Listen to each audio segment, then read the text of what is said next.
Letting go in Stoicism and history. Letting go isn't giving up. It's not weakness. It's not surrender.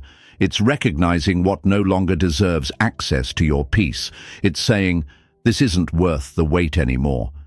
And no one embodied this more than Marcus Aurelius. In the final years of his life, he wasn't just fighting wars against Germanic tribes. He was waging a far deeper war within himself. He lost people he loved. He saw the decay of the empire he was trying to hold together. He watched betrayal unfold inside his own court. And instead of clinging to titles, control, or pride, he let go. He wrote, "You have power over your mind, not outside events. Realize this, and you will find strength." He didn't chase the world. He retreated inward. He stopped arguing with what he couldn't control. And in doing so, he became more than an emperor. He became untouchable. That's what Stoicism teaches us. True strength isn't about grabbing tighter. It's about knowing exactly when to release. So let me ask you this. What if your next level in life isn't about adding, but subtracting? Not gaining more approval, more answers, more people, but removing everything that's quietly draining your power. What if your most dominant move is to let go, quietly, completely, and with no explanation? Because sometimes the most powerful thing you'll ever say is nothing at all. 1. Detach from outcome, win by wanting less. Here's a truth most people never want to face. The more you want something, the easier it is for it to own you. Think about that. You can be intelligent, disciplined, focused. But the second you need something, validation, love, closure, revenge, you're no longer in control. You're reacting, waiting, hoping, suffering. Epictetus knew this. He was born a slave. He didn't have freedom. He didn't have status. But what he did have was the mind of a man who refused to be owned. He taught, freedom is not achieved by satisfying desire, but by eliminating it. It's not a call to numb yourself. It's a call to stop giving your peace away to things you can't command. Let me ask you something. When was the last time you let go of someone, but still obsessed over whether they'd come back, or told yourself you were done, but kept checking your phone, hoping for a message? That's not letting go. That's performing detachment while your emotions are still clinging behind the curtain. A Stoic doesn't live like that. He doesn't just look like he's in control. He actually is, because he's not attached to the outcome. He shows up, he acts, he speaks. Then he lets go, fully. Not to manipulate, not to test loyalty, but because he understands a rare kind of power. Wanting less makes you invincible. And no, this isn't about being cold or empty. It's about moving from need to clarity. When you don't need someone to respond the way you want, you can finally speak without fear, love without possession, leave without guilt. You stop performing and you start living. So the next time you feel that tight grip on an outcome, ask yourself, am I here to express or to extract? Because only one of those keeps your power intact. And once you can let go of what you can't control, you unlock something far more valuable than the result, yourself. Now, let's go one layer deeper. Because often, what we think we have in life was never truly ours to begin with. 2. Kill the illusion of control. Let go of what was never yours. So now that we've talked about detaching from outcomes, let's talk about something even more uncomfortable: letting go of things you never actually owned. Sounds strange, right? But if we're honest, most of the pain we carry comes from believing we had control over something that was never ours in the first place. Seneca, one of the greatest Stoic minds, lost his wealth, his status, even his favor with the emperor. And yet, he wrote this: "You don't lose what was never truly yours." Let that sink in. The love you tried to force, the person you tried to change, the outcome you obsessed over. You never owned any of it. You were just borrowing it, hoping it wouldn't break or walk away. But here's the harsh truth the Stoics understood. Control is the grand illusion of the ego. You don't control how others see you. You don't control if they stay. You don't even control what tomorrow brings. But you do control what you cling to. And every time you cling to something outside yourself, you place your peace into unstable hands. Let me give you an example. You're in a relationship and you sense it slipping, so you tighten your grip, more effort, more check-ins, more control. But instead of saving it, you strangle it. Why? Because control born from fear always creates the opposite of what it wants. The Stoic does the opposite.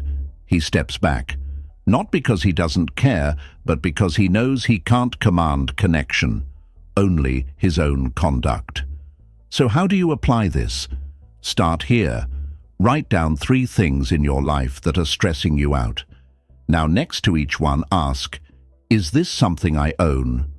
Or just something I'm trying to hold on to? If it's not truly yours, release it. Don't announce it. Don't overthink it. Just cut the cord. Because when you stop trying to control what's not yours, you free up energy to master what is. Your mind, your reactions, your standards. And the moment you kill the illusion of control is the moment you become impossible to manipulate. Now, let's go one step further.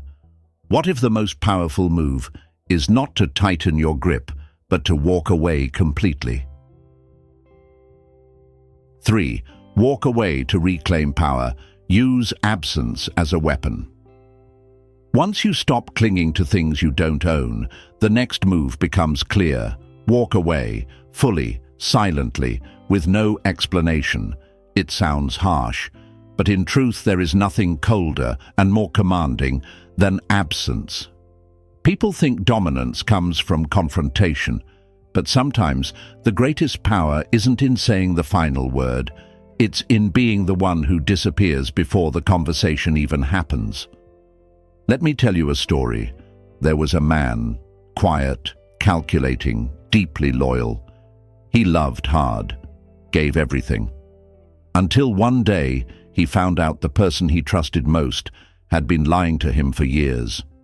People waited for the fight. They expected the blow-up, the anger, the plea for answers. He gave them none of it. He packed his things, cut the ties, vanished. No last words, no closure, no passive-aggressive quotes online, just silence. And here's the twist. That silence. It didn't make him look weak. It made him look untouchable, because power doesn't always announce itself. Sometimes it walks away, calmly, and lets the emptiness speak volumes. That's what the Stoics understood. You don't have to win every argument. You don't have to fix what's already broken. And you sure as hell don't need to explain your absence to those who never valued your presence. Marcus Aurelius wrote, "Waste no more time arguing what a good man should be one." In other words, stop performing, start removing. So how do you use absence as a weapon? Simple. When a situation becomes chaotic, petty, or beneath your standard, don't respond. Don't escalate. Don't plead. Withdraw. Not to punish, not to manipulate, but because your energy is your currency and you don't spend it where it's not respected. In walking away, you're not losing anything. You're reclaiming space.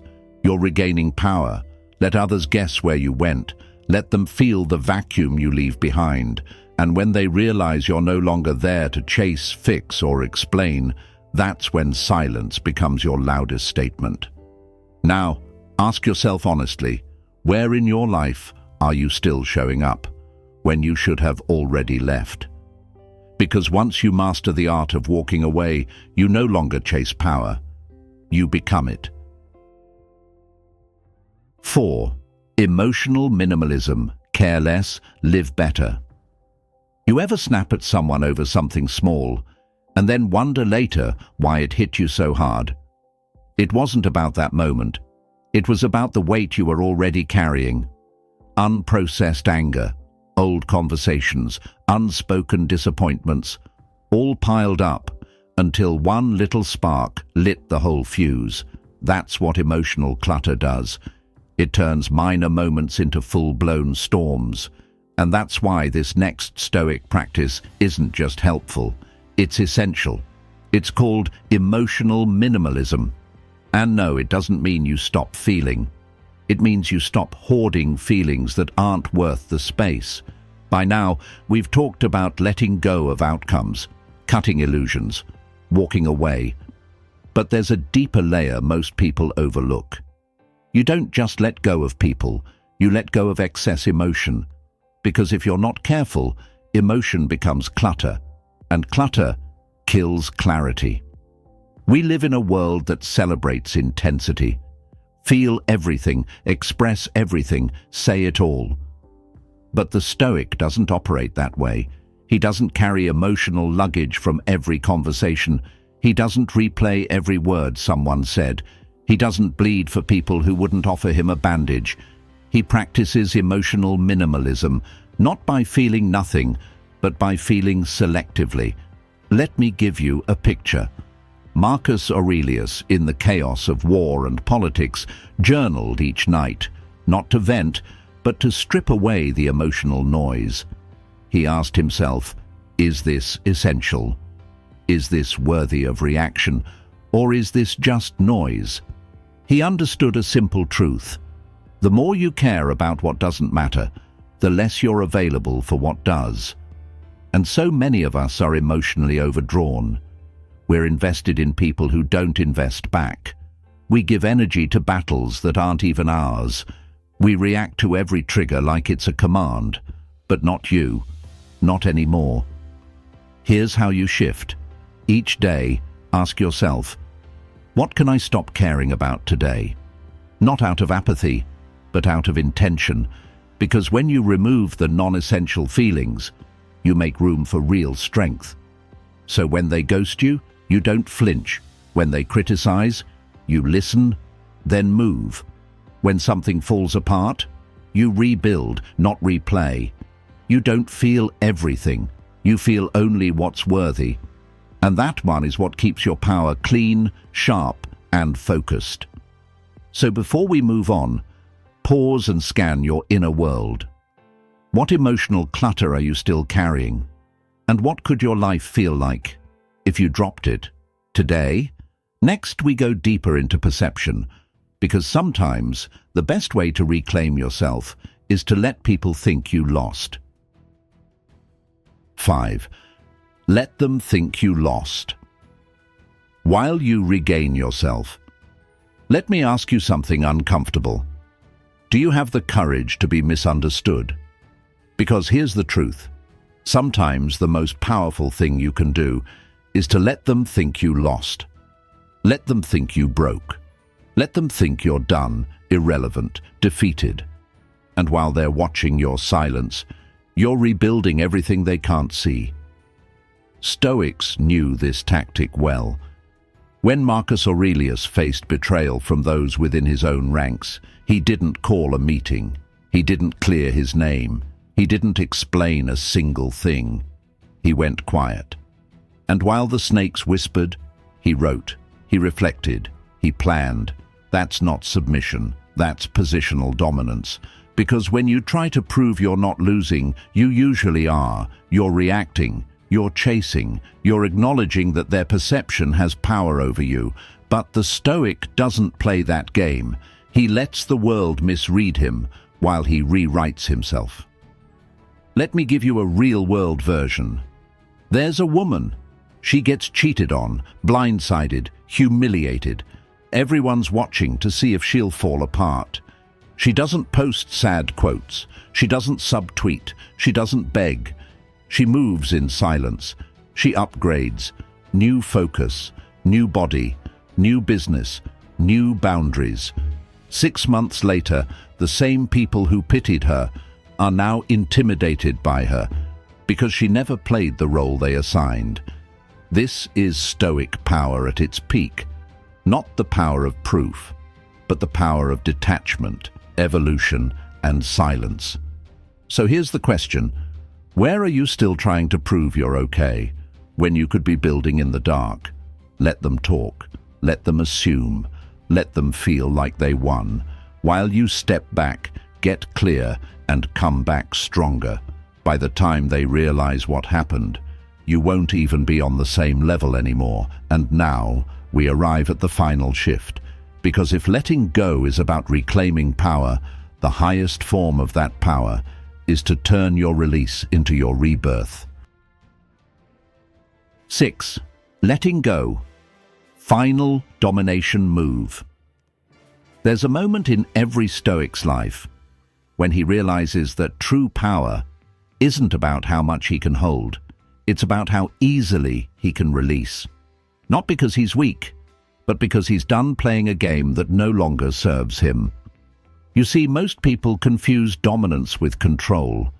They think power is about managing everything, everyone, every emotion. But the highest level of dominance is being so centered, so whole, that you don't need to control anything at all. That's what Marcus Aurelius practiced at the height of his reign. He had the power to crush his enemies, the political authority to silence opposition, the military strength to retaliate. But again and again, he chose the path of withdrawal, restraint, and inner mastery. He didn't cling to the crown. He didn't fight to preserve ego. He wrote in his journal, not for history, but for clarity. Receive without pride, let go without attachment.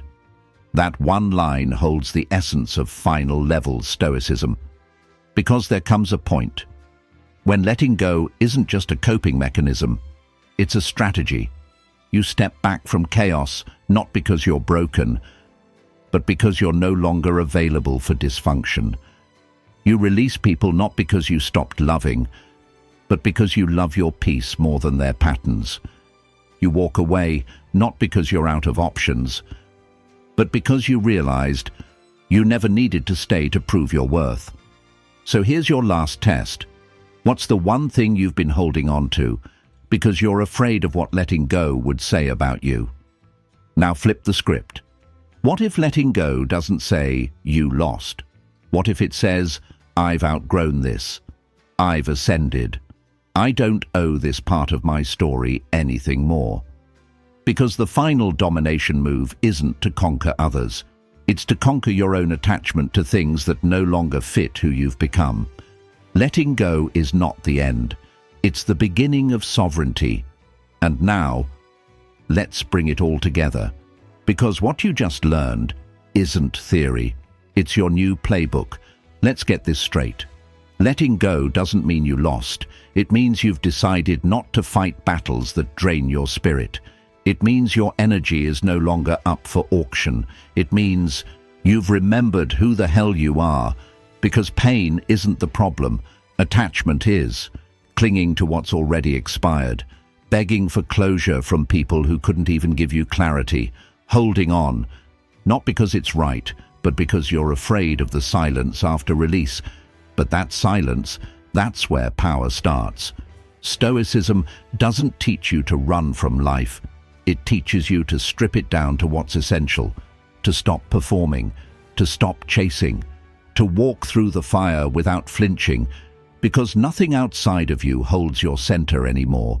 So if you're still trying to let go of something, ask yourself this: is this helping me rise or just keeping me busy?